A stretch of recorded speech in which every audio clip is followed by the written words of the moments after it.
नए साल में करे श्री कृष्णा का पूजन, पूरे साल होती रहेगी धन वर्षा।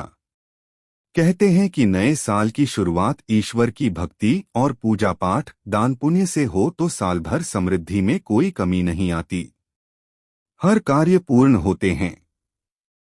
खास बात यह है कि साल 2023 का पहला दिन 4 शुभ संयोग लेकर आ रहा है।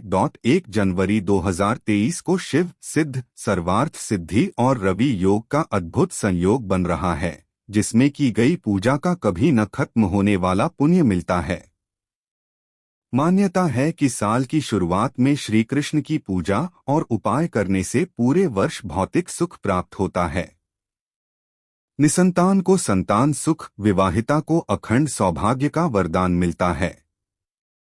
आइए जानते हैं नए साल में कैसे करें श्री कृष्ण की पूजा। परिवार में कता का भाव खत्म हो चुका है।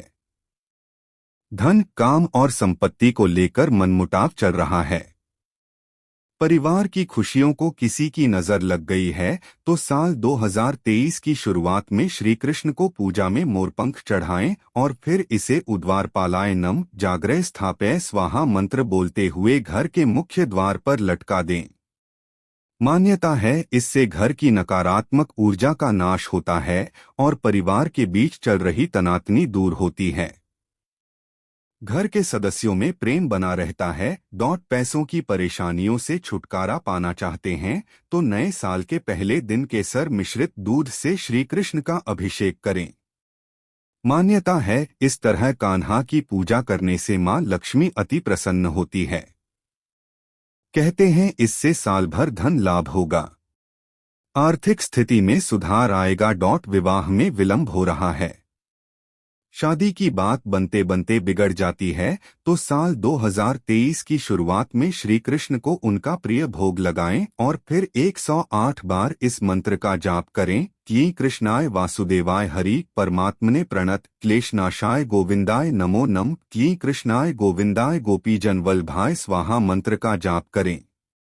मान्यता है कि इस मंत्र के जाप से शीघ्र ही विवाह योग्य रिश्ते आने लगते हैं।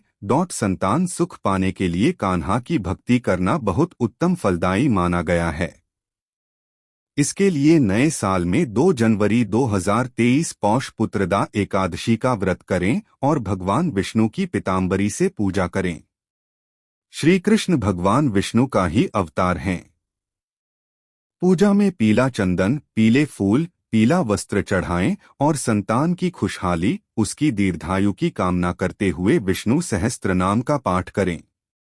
की मूर्ति बैठाई है उन्हें सबसे पहले हाथ में तिल जौ लेकर मूर्ति में भगवान का आवाहन करना चाहिए। आवाहन मंत्र अनादिमाद्यम पुरुषोत्तमोत्तमं श्री कृष्ण चंद्रन निजभक्त वत्सलम स्वयं त्वसंख्याण्डप्ति परात्परा राधाप्ति त्वा शरणं व्रजा में हैं।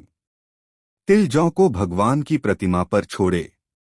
भगवान श्री कृष्ण की पूजा के पूर्व उपासक ने स्वयं को मध्यमा से 2 खड़ी लाइन में गंध लगाना चाहिए।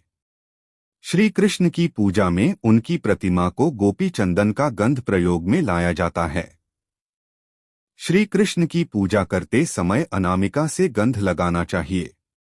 श्री कृष्ण जी को हल्दी कुमकुम चढ़ाते समय पहले हल्दी और फिर कुमकुम दाहिने हाथ के अंगूठे और अनामिका में लेकर उनके चरणों में अर्पण करना चाहिए। अंगूठा और अनामिका जोड़कर जो मुद्रा तैयार होती है उससे पूजक का अनाहत चक्र जागृत होता है। उस कारण भक्ति भाव निर्माण होने में सहायता होती है। जिस चीज में विशिष्ट देवताओं के पवित्रक, देवताओं के सूक्ष्म से सूक्ष्म कण को आकर्षित करने की क्षमता अन्य वस्तुओं की अपेक्षा अधिक होती है, वह वस्तु देवताओं को अर्पित की जाती है। इस कारण देवता की मूर्ति में वह तत्व अधिक प्रभाव में आकर आकर्षित होता है और इस कारण देवता की चैतन्यता का लाभ जल्दी होता है। तुलसी में कृष्ण तत्व प्रचुर मात्रा में होता है। काली तुलसी श्री कृष्ण के मारक तत्व और हरी पत्तों वाली तुलसी श्री कृष्ण के तारक तत्व का प्रतीक होती है। इसी कारण श्री कृष्ण जी को तुलसी अर्पित की जाती है।